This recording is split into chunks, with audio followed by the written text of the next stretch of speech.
Hi, and welcome to the Theater History Podcast. I'm Mike Leager. Everyone knows Thornton Wilder's Our Town, or at least they think they do.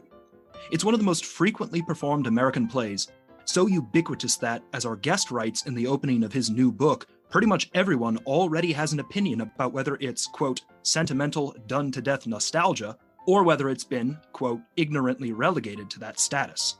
But how well do we really know Our Town? And what can it teach us now? Today we're joined by Howard Sherman, whose book, Another Day's Begun, Thornton Wilder's Our Town in the 21st Century, chronicles the experiences of artists who have encountered and staged this classic work in an era very different from the one in which it was first written.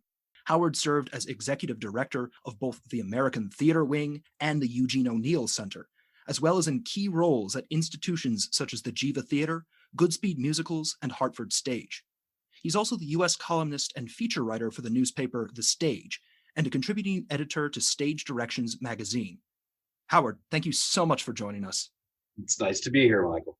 Howard, you write in the epilogue to this book that the phrase, "I'm ashamed to admit it," kept coming up among those you interviewed. Our town has this reputation for, as you say, being done to death, and yet so many people, many of them veteran theater professionals, had to confess that they'd never really read or seen it before they began working on a production of it. So for those of us who might be equally ashamed to admit not knowing the play, what's it about in your terms? Oh, I love when people ask that because it's a really hard play to synopsize. It's not entirely conventional. So I'd love to start from the description that I quote in the book, which is what Concord Theatricals, which licenses the play, synopsizes it as. Narrated by a stage manager and performed with minimal props and sets, audiences follow the Webb and Gibbs families as their children fall in love, marry, and eventually, in one of the most famous scenes in American theater, die. Yep, that's certainly an outline of the play, but the play is really a somewhat meta-theatrical piece. The mention of the stage manager doesn't mean the stage manager for the play or the stage manager of any play. The stage manager in Our Town is this, really, if you think about it, somewhat mysterious figure who we don't know anything about, and in fact is only referred to as the stage manager in the stage directions and in the cast list of a program. Never by any kind of name in the course of the play. And that individual frames these scenes set in Grover's Corners, New Hampshire, about these two neighboring families and their children who fall in love. But it's constantly interrupted. It's constantly stopped by this man who's telling us things we should know, pointing out things. And indeed, the play starts with the words, this play is called Our Town. It's, in a way, there's a play within the play. All of the scenes in Grover's Corners are separate from this framing device of us being reminded we are in a theater. The stage manager character speaks those words and then goes on to introduce the cast, not by their characters, but by their actual names. So it's a work that too often is remembered only for the elegiac Grover's Corners scenes set at the beginning of the 20th century, but in fact has much, much more on its mind than simply the comings and goings of people in a small New Hampshire town. And I understand that it's also one of your favorite plays, although that wasn't always the case. I'm just curious, why is that? And what does it mean to you personally? Well, it's now one of my favorite plays because I've lived with it, and I've had the great benefit of having over 110 people who have engaged very intimately with it explain to me what they think of it. And I've become the repository or the synthesis of all of their knowledge. I didn't encounter the play till I was 26. I realized I even owned a copy of it when I was in high school, but I don't remember reading it. It was never assigned. It was never done by my school drama club. So I didn't see it until 1988. And I have to admit, I saw it and I said, well, that's okay. But it didn't grab me. What really began to change the play for me, I point to two productions in particular. It was David Cromer's production off Broadway in 2009, 2010. And then subsequently, about 3 years later, when I saw the play done by men at Sing Sing Correctional Facility. And both times, actually, well, the second time I saw David's production and when I saw it at Sing Sing, I was just emotionally floored. Tears running down my face for the entire third act of David's production. When I saw it at Sing Sing, my tears started before the wedding scene because I was already reacting to what came next. And there's a power there. And now that I've been guided through it, I've read it over and over and over again, I have a deeper appreciation or understanding of this play, or at least think I do, than probably any play I've known, because not an actor, I'm not a director, I don't spend my time in a rehearsal room, but I've had all of that fed to me. And that knowledge has not, and those endless readings have not made the play less interesting. I'm happy to say that I like the play more now than when I started, even more now, I should say. So that's what's behind it. There are other plays I love. There's not, it's not like this is number one. I hate saying, what's your favorite play? What's your favorite movie? But is this in my top 10? Yeah, I'd say it is now.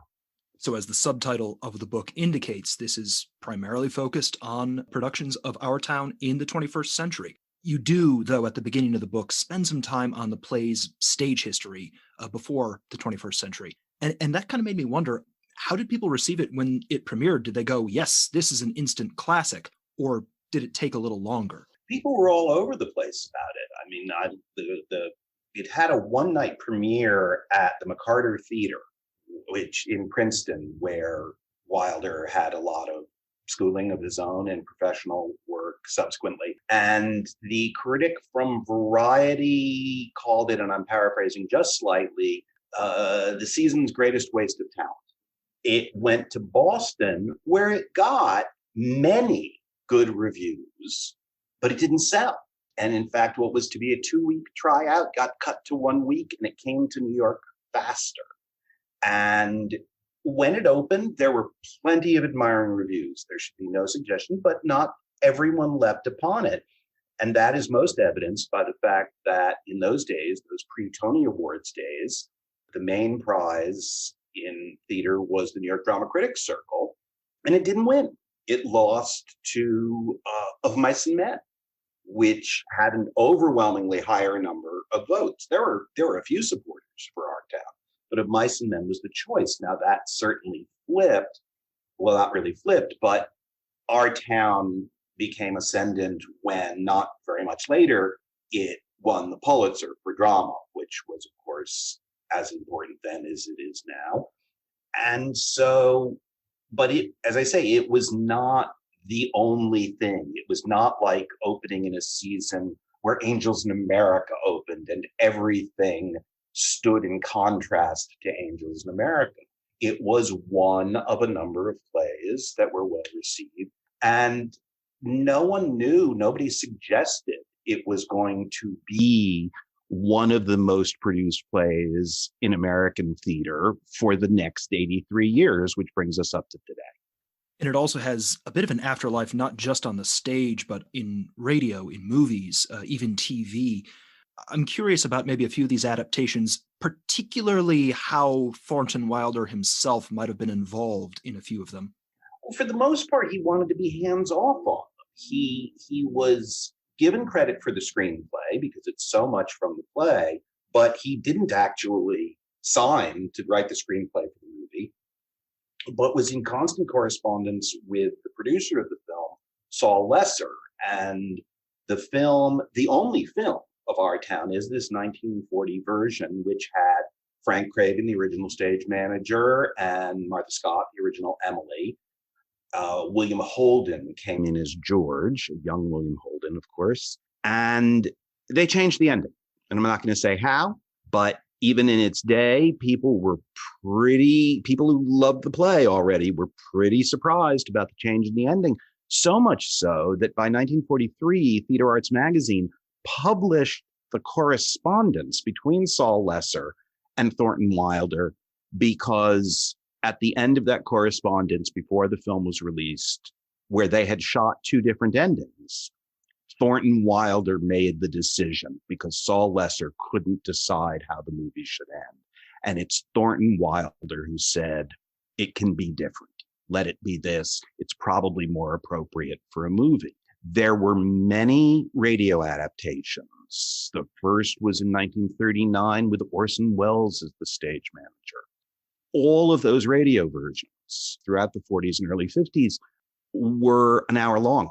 They were all significant cuts of the play. Characters disappeared, scenes disappeared. A lot of the stage manager's narration, which is what gives the play its real universality, its global view of life, were cut because it didn't work to just have a guy talking at you on radio for any length of time.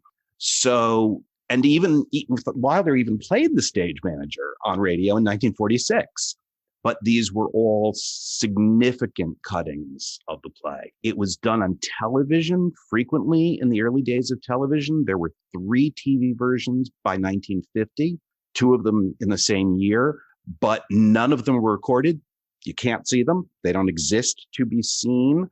And television actually remained much more hospitable to the play than either radio or film, because the television slots, it seems, were long enough to do, if not all of the play, a really good section of the play.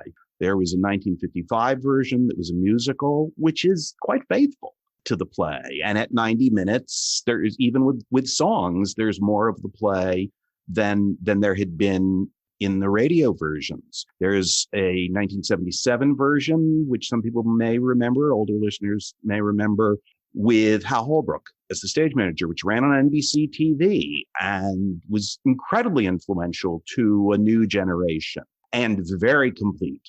Although it was actually cut when it aired and not everything made the cut, they actually shot all of it.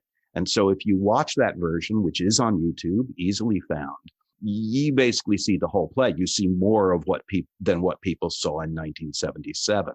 And then subsequently, there were 2 stage versions, which were shot for television. The 1988 Broadway production with Spalding Gray as the stage manager, and the 2002 Westport Country Playhouse production, which went to Broadway with Paul Newman as the stage manager. So television in many ways has been the best electronic home for our town, but it is fundamentally a work that works best on the stage. And that's what you're writing about. You're writing about productions within the last 20 years or so of our town on stage. And before we start to get into the specifics of that, I'm just curious how you go about collecting the material, the words of the various artists involved in these productions, and then figuring out how to, you tell these great sort of narratives of each production, but also this sort of overarching narrative for the reader about sort of how our town has been interpreted. How do you do that? How do you take all this material and shape it into something? Well, that's a big question, because of course I first had to create the material. My goal was originally, although once I got into these history chapter and the cultural influences chapter, the history chapter was a suggestion of my editor. And I said, okay, I'll do that, but then I'm going to do this cultural history thing too, even though it's a gloss on the cultural history of our town. I decided it was going to be in the 21st century because I wanted to be able to actually speak to everyone involved in the productions. And the further back I went, the more likely that people either couldn't be found or had passed away or their memories had faded too much to speak. So I went into it with that. It was a convenient cutoff, but it was a cutoff also based on making it manageable. It was not a cutoff that was based on, so when I got those 20 years, I make no claim that these are the best productions of our town in the past 20 years. I want to be very clear about that. That's not to disrespect any of them in any way. I don't editorialize about them, which was also my goal. I wasn't going to say best, worst, better. I liked this, I liked that. My voice was not particularly important to me. My goal was to bring forward the voices of the people who'd been in the play. So my process was I couldn't interview every available cast member of the 13 productions that I included, but I always wanted to be sure I could speak to the stage manager, actor who played the stage manager. I always wanted to be able to speak with the director. I always wanted to be able to speak with the Emily. The only time I broke that was for the Westport production, where I knew going into it that Paul Newman would not be available to me because he had passed away. And that was the only time I allowed for that. There were frankly some productions I wanted to include in the book, but if I couldn't get the director or I couldn't get those two key actors, I couldn't do the chapter. I just didn't feel I could go forward. So what I ended up looking for was going to be productions that were in some way unique from each other. Because if all I did was 12 oral histories about how people found their way to the very clear message of, do human beings ever realize every life while they live it, every minute? Life, you're too wonderful for anyone to realize you.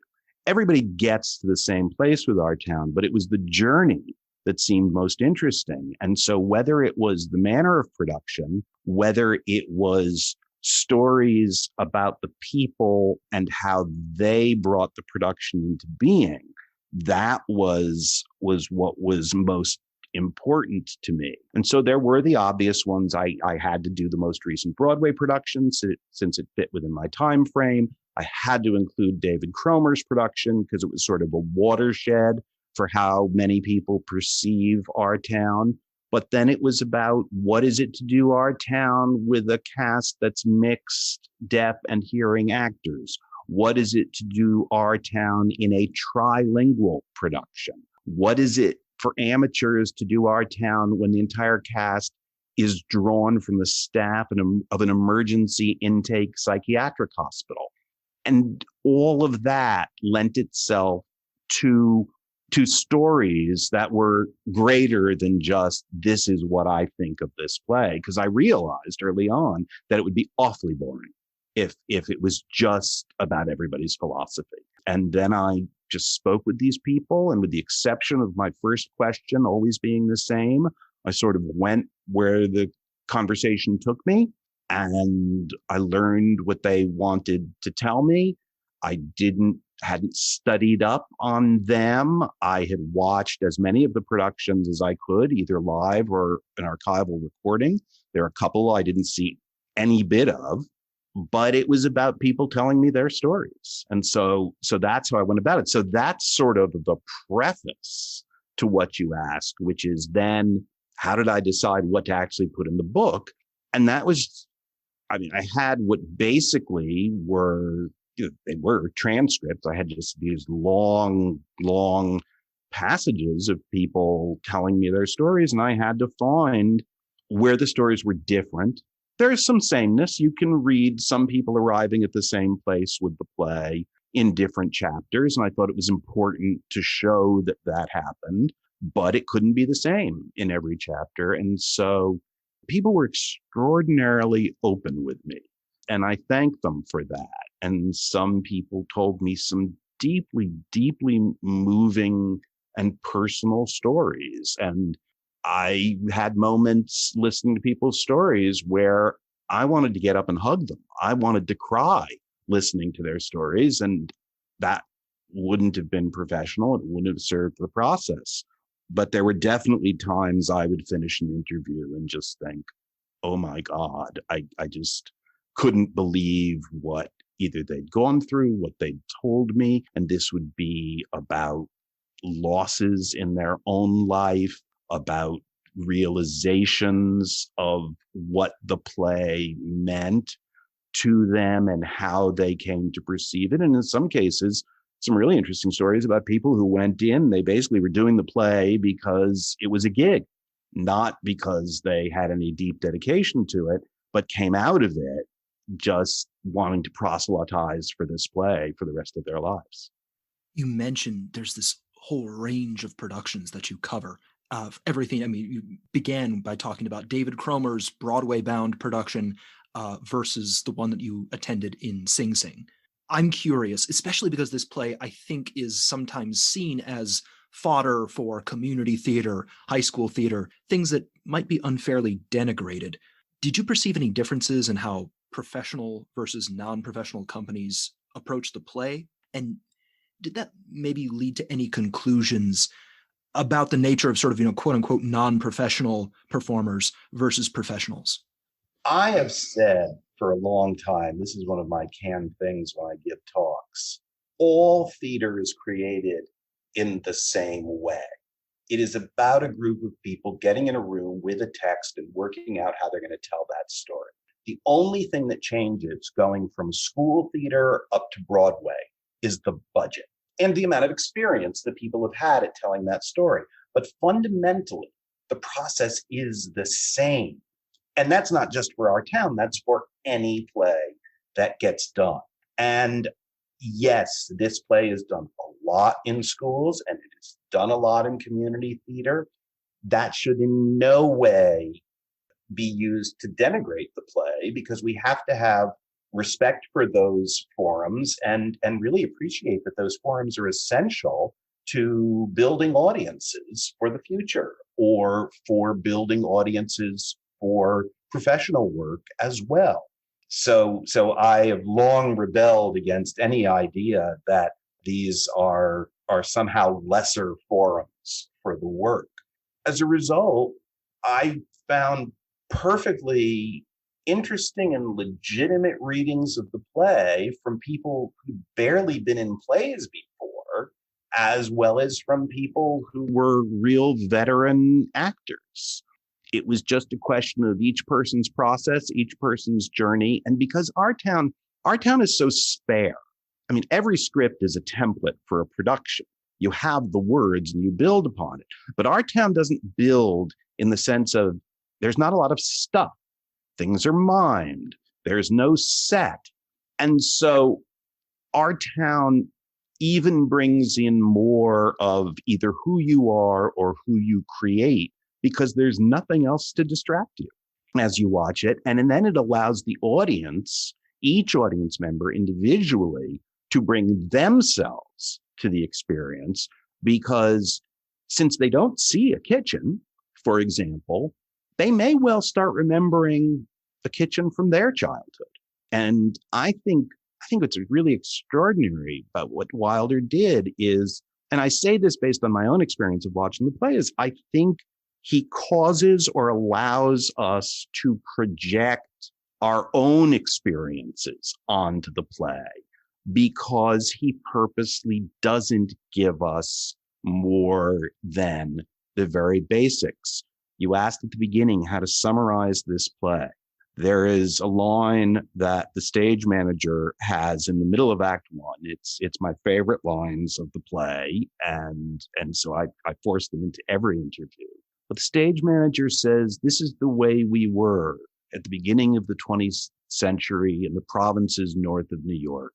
I'm probably not getting it exactly right. This is the way we were in our growing up and in our marrying and in our living and in our dying. Everybody grows up. A lot of people marry. Not everyone marries. More people are able to marry now, even than they were then. Everyone lives. Everyone dies.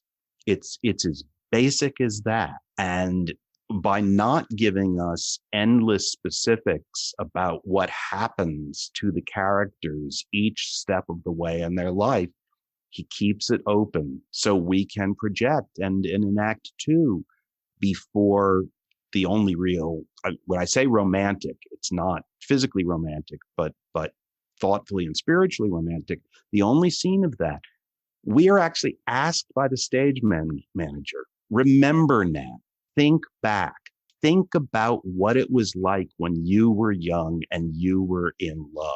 It's not enough, as most plays will certainly play romantic scenes and want you to experience them. The stage manager is charging you in your seat to bring your own experience to what you're about to watch. And that's part of what sets our town apart. And again, constantly reminds you that this is a play. You're going to see a scene now. And in order to see this scene, it will help you. And that's in the script. That's not dramaturgy. That's not an essay that you should read or a study guide. That's literally the script of the play tells you how you may want to think about the scene you're about to see. You're just sort of talking about the universality of our town. But as many of the people you spoke with mentioned, it is set in this particular era of history in a small New Hampshire town, and it doesn't explicitly engage with some of the issues that we've really come to agree we can't ignore in the 21st century. How have some of the artists you spoke with dealt with this apparent gap between our contemporary concerns and the content of the play? I think speaking about the directors that I spoke with, some of them certainly did what would be perceived as a traditional interpretation of our town, and our town that is some rough approximation of what it might have looked like in 1938 when it premiered. But other directors more recently have said, we don't necessarily need these old-time costumes. We don't necessarily need to concern ourselves with the specifics of the years in which it takes place. David Cromer said something that I think is incredibly important for anybody who directs this play. He said when he started thinking about the play, he realized that when it was new in 1938, it was going back to just after the turn of the century. So it was about 30 years earlier. It's when the play took place. It was the past, but it wasn't the distant past. Now, because there are years mentioned, when we do our town, people are looking at it from a distance of 110, 115 years from the time in the Grover's Corners scenes. If it wasn't meant in 1938 to be about antiquity, real ye olden days, then to approximate the feeling of our town, either right now, you'd have to set it in the 1990s, or you just shouldn't worry about it. And we see people doing productions where the actors very often are wearing little, what looks like their street clothes or their rehearsal clothes, so that we don't fixate on petticoats and bustles and top hats and whatever else there may be. Actually, in Grover's Corners, there probably weren't top hats very often. But there's a freeing, and David's production, while certainly not the first to explore somewhat different physical approaches, because it was so popular, because it was seen twice in Chicago, then in New York, then in Santa Monica, then in Kansas City, then in Boston, then in London. It was around, and probably that's why I called it a watershed. People saw the way he opened up the play and realized, perhaps more than people had, that it didn't need to be the 70th carbon copy that's a degraded version of what it might have looked like when it was new. And that's very freeing.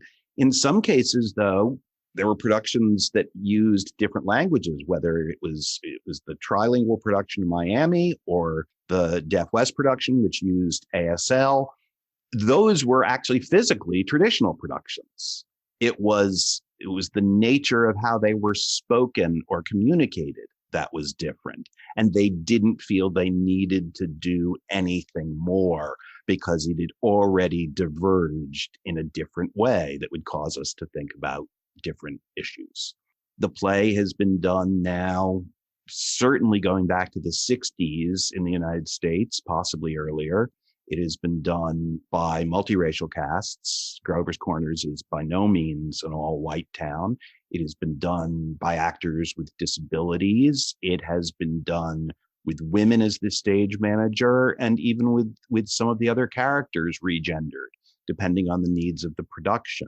Again, it's so spare that it's not a violation of this play to simply, well, I say simply, place people who were not necessarily going to have been in 1938 into it. And then the play can resonate differently in our modern era because of those very simple choices without ever changing a word of it or performing it in a way that is not true to the spirit of it. Kind of continuing to speak to that idea of the original context of the play, it's often seen as this kind of quintessentially American play.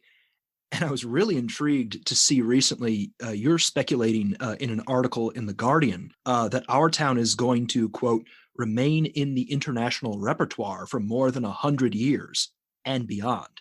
That's really sort of interesting speculation about the play's future. What brought you to that conclusion?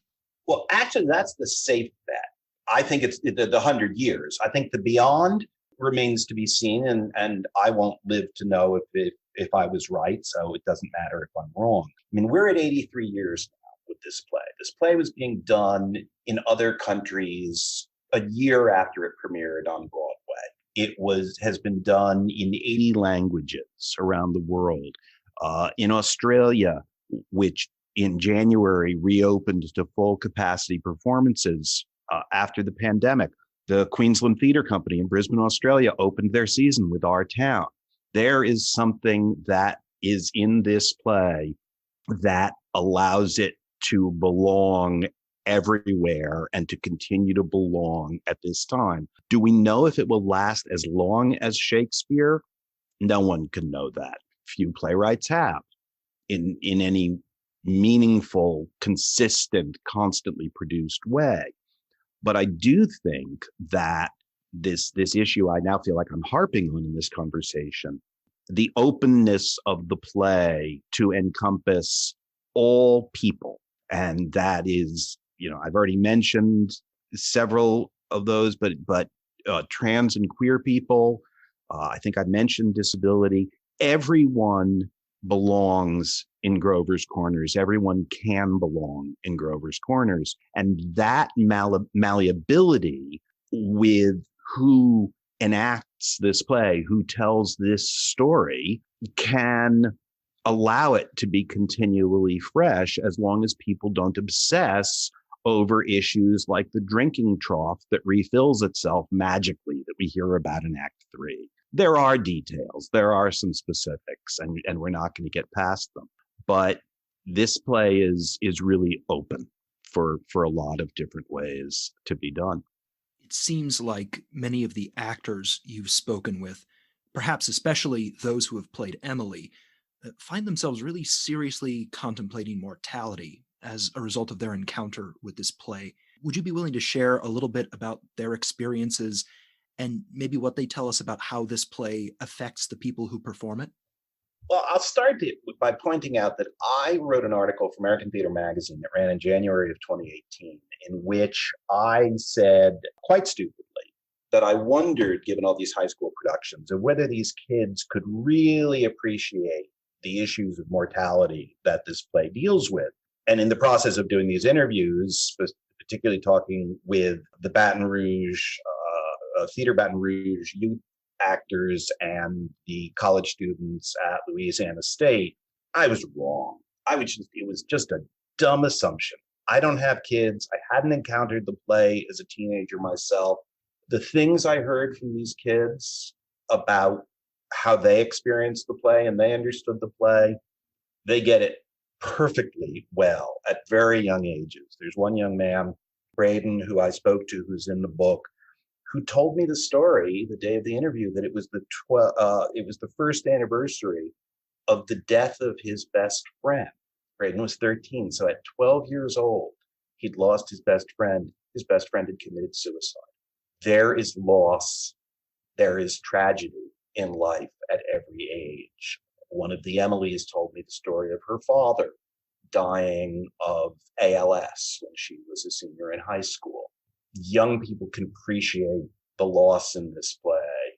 I was too dense to see it, or too glib when I wrote that article. This book is not entirely a mea culpa, but it's in there because I was dealing too much with my experience and my thoughts of the play. And this book took me beyond those. The most extraordinary story, and I don't want to tell all of it only because it seems to affect people so much, but suffice it to say that Jennifer Grace, who played Emily in 3 of the David Cromer incarnations of the play, when she began with the play, she was engaged. Over the course of the roughly 3 years, I think that she did it, she got married, she had her first child, and she experienced tragedy. And she lived our town in a way that certainly she never expected. And I think we would hope that most people don't have to deal with very often in their lives. But sadly, all of these experiences are in some way universal. It happens to so many people. And it was interesting because as Jennifer was telling me her story, I think she thought that I knew her story. And when she got to the part of the tragedy that befell her, she was relatively matter of fact about it. And I thought to myself, wait, did I miss some of what she was telling me? And that's why I think she assumed someone had already told me of her story, which is sad and beautiful. And Jennifer has a couple of words from our town, which of course I'm going to forget in this moment, tattooed on her arm, because the play meant that much to her and to her life. So yes, I think the people who play Emily, look, it's a spectacular role for a young woman, because it's not about being in a play where suddenly you have to pretend to be 40 years old.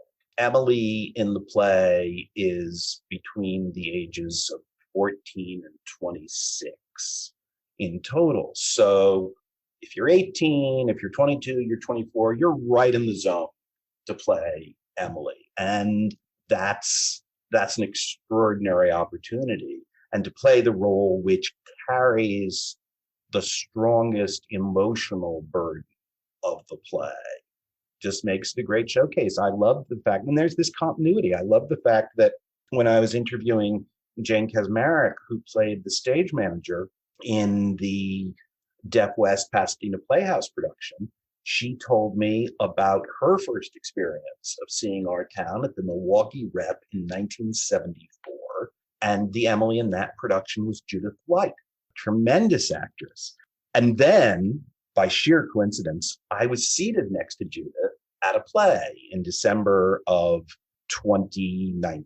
I'd already interviewed Jane. And I know Judith. It's not like I was suddenly introducing myself to her. Did the, what are you doing? What are you doing? And I said, I'm working on a book about our town. And she gasped. She said, oh my God, I love our town. I was in our town. I said, I know you were in our town. I know you were in our town because there's someone in our book who saw you in our town. And how fantastic that there is even this received continuity, because certainly Judith White is a successful actress. Jane Kaczmarek is a successful actress. They both had television series, yet they have the commonality. I do think there's this sisterhood of Emilys out there who've had to enact a very particular experience at a very particular time in their lives. So they share that. I'm trying to remember, I did an interview with Francesca Henry, who played Emily at the Open Air Theatre in London. And I happened to mention to her that I had not yet spoken with Nora Lopez Holden, who'd played Emily up in Manchester. And she said, oh, well, we're friends now. I'll tell her to get back to you. And it was because Francesca goes by Frankie. Frankie just wanted to talk to somebody else who played the role. And they became friends, simply bonding over the fact that they'd shared this role.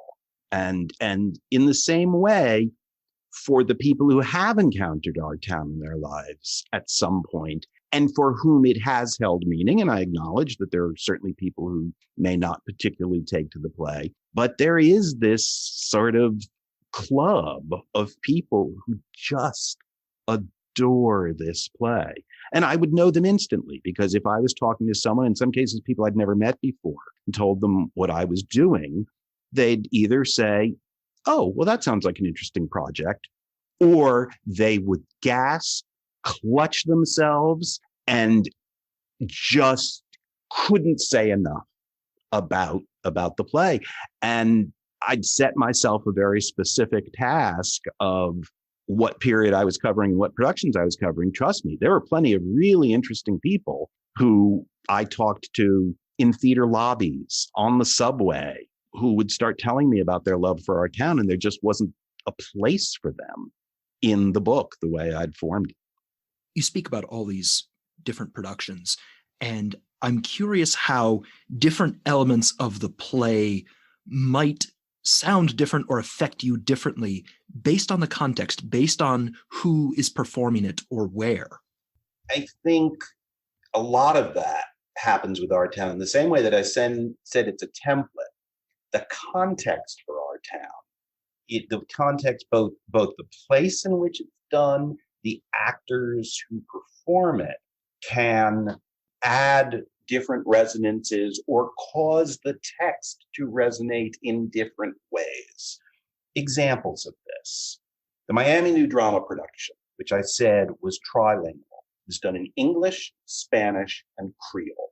In that production, the Gibbs family was all Black. Mrs. Gibbs was specifically from the Caribbean, and she spoke Creole. Her husband was not really up on Creole. Their children understood Creole and could speak it a bit.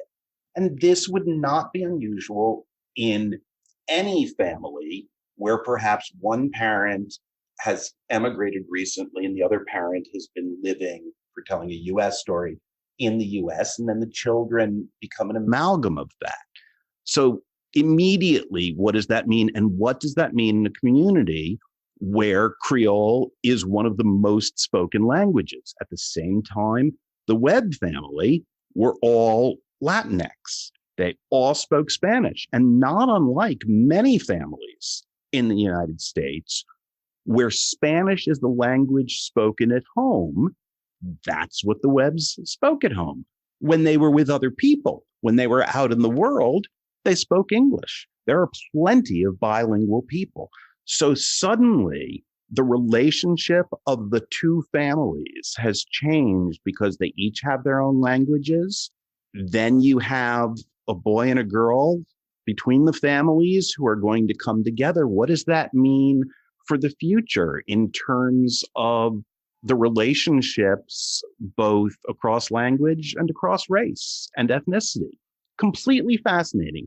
And while the play was translated, it wasn't adapted. The words they said in those other languages when they were not speaking English was the closest approximation possible to the way Wilder wanted those lines said. So that's one way in which, in that case, it's conception, but it's conception based on the director and artistic director of Miami New Drama, Michelle Hausman, wanted to create our town for the community in which this production would be seen. And in Miami, the three most spoken languages are English, Spanish, and Creole. And it was a way of bringing it in and bringing Miami onto the stage and bringing people from Miami into the theater so that they might experience a play in a way they probably don't have the opportunity to do very often at all. Differently in terms of context would be the production that I saw at Sing Sing Correctional Facility. Needless to say, for those of us who had never been inside a maximum security prison, there's a lot swirling around just by going into the place. Watching a play performed on a platform without theatrical lighting, with a little bit of a grab bag of costumes by a cast of incarcerated men.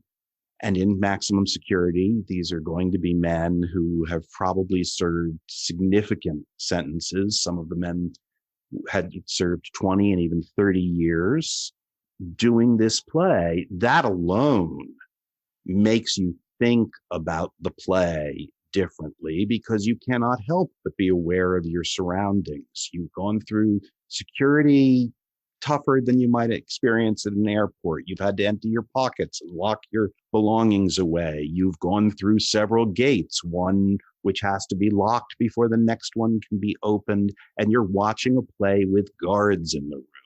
But then, when you're just focused on the play, and you hear Emily say, and I'm always paraphrasing this, I really should memorize it. She says, people are all just shut up in little boxes, aren't they? Well, when you hear that line and have been watching the play performed by a group of men who have to get the play done so they can be locked up again in cells, people just being locked up in little boxes takes on, for me, what was a mind-blowing resonance. Because in a way, what the play initially means is that we just aren't as aware of everything that's going on around us. But when that locked inness is compulsory, it means so much more. But in most cases, these men were going to be eligible for parole. They were going to get to be back out in the world, and they would be freed of their boxes with perhaps a new appreciation of the second chance, the second life that they were given. I'm happy to say 4 of the 5 men who I interviewed have been paroled. The last of them is up for parole next year. And I've spoken with some of these men had already been paroled when I interviewed them. Some were paroled after I spoke with them. I've been in touch with them, and they definitely are looking at life in a new way. I don't think these men have any desire to go back to their old life or to go back to prison. And they're quite extraordinary, the insight they bring to this play, an insight that those of us who've never faced those circumstances couldn't possibly have. So I think this is true of any play to a degree, that how you see it, where you see it, when you see it, what you had for dinner before you see the play can have an impact on it. But again, because our town isn't all that specific, you are freed to apply it to your own experience, or it is free to take on elements of the circumstances of its production or the politics of the day. There's another line which, and I did hear this a lot, not just in one production, I always heard it the same way. The stage manager is touring us through the headstones of the cemetery, and he mentions that over there are some of the older graves, Civil War boys, Grover's Corners boys who went off to fight, never having seen more than 50 miles of the country. Again, I'm paraphrasing. But they went off because they believed in the United States of America. And then that line is repeated, the United States of America. I like to repeat it normally with emphasizing united.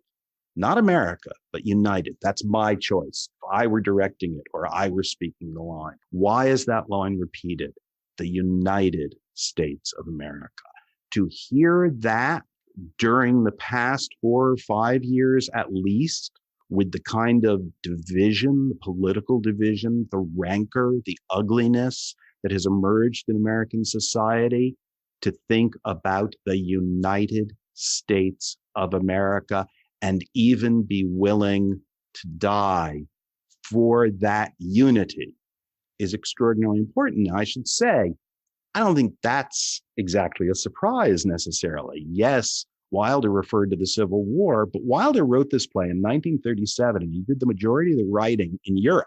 This was as the Nazi rise to power was happening. You could not sit in Switzerland, which is where he mostly did the work, and not realize what was happening and where the world was heading. And so, although he references World War I, the Civil War, and the Revolutionary War, he knew what was in the air and where this play was placed at that time, and then how it became perceived over the first few years as America became involved in the war, made this play speak in different ways, as it would during the Korean War, the Vietnam War, any conflict is applicable. And every country has had war of some kind.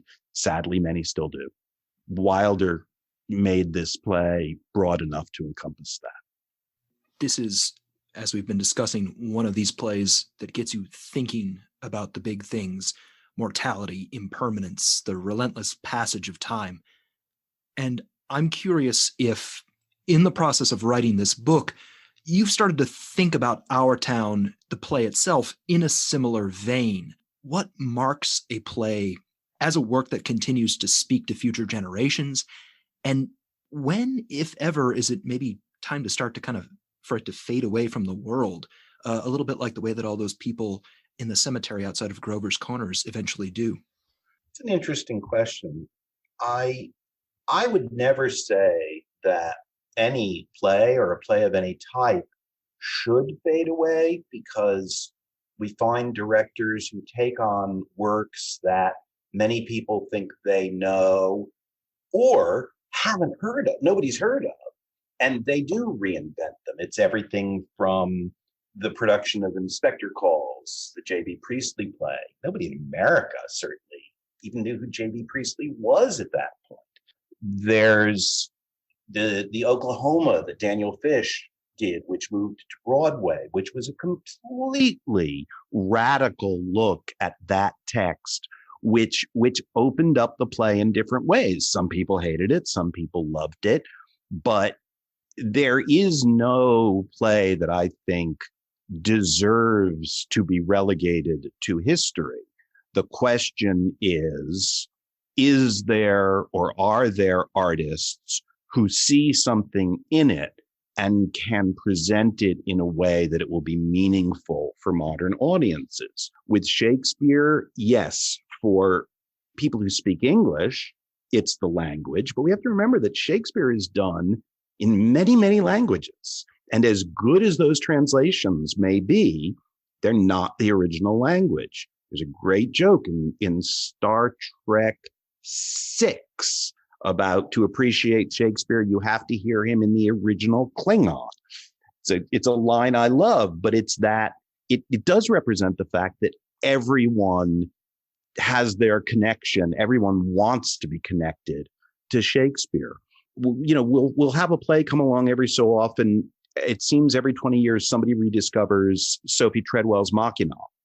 Michael Greif had done it at the Public Theater a number of years ago. Then there was production at the Roundabout more recently. And it's a really interesting play from the 20s. It's very expressionistic.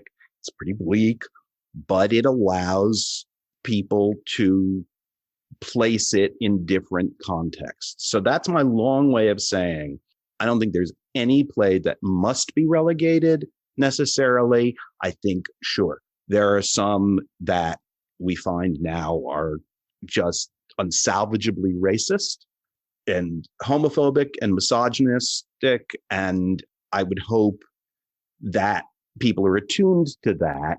And if they choose to do that work, that they're not doing it to reinforce those, but either to undermine or subvert those elements of the story. Brendan Jacob Jenkins did that with the play The Octoroon. His is called An Octoroon. No one would reasonably do the original The Octoroon from the 1800s, but as a Black writer in the 21st century, he found a way to have it say other things. And so to me, those kinds of reinventions or adaptations are how works can live. In the case of, and we should say that Shakespeare, there was a period where Shakespeare was being heavily edited and even rewritten. There's a period in the 1800s where the decision was made that Shakespeare needed to all have happy endings. And that's what people saw for years. That's what they might have thought Shakespeare was. We've come back to the more original text. And that's what happens when works come out of copyright. People want to experiment, they want to change, and they're free to do so. But with the best works, with the works that really have always had something to say that transcends time, I think they come back to the core of the original work. And I think that will happen at some point with our town. People will experiment with it, but you just don't want to muck this play up with too much. You really want to let it speak and find the way to let it speak for each era. So I've sort of gone off of your original question. I'm not even sure I remember part of the beginning of it, but I just think that there's a reason plays are written. And yes, their style may change. Things that were comic and funny 50 years ago don't play. Things that were topical 25 years ago may not play because nobody remembers what the jokes are about. But if the core of the work has gotten at some manner of essential truth, either through its philosophy or in the story it tells, that's going to carry us through and carry those works through for a very long time. We'll post links in our show notes that will let you learn more about Howard's book, Another Day's Begun, Thornton Wilder's Our Town in the 21st Century, as well as how to get a copy of the book. We'll also post additional links and information about our town and its history, from its premiere in 1938 to the present day. Howard, thank you so much for joining us. Thank you, Michael. If you'd like to continue today's conversation, please visit theaterhistorypodcast.net and follow @theaterhistory on Twitter. Just a note, theater is spelled THEATRE in our website URL, and it's spelled TER at the end in our Twitter handle. Our theme music is The Black Crook Gallop, which comes to us courtesy of the New York Public Library Libretto Project and Adam Roberts. Thanks as well to Tip Kress, who designed our logo. And finally, thank you for listening.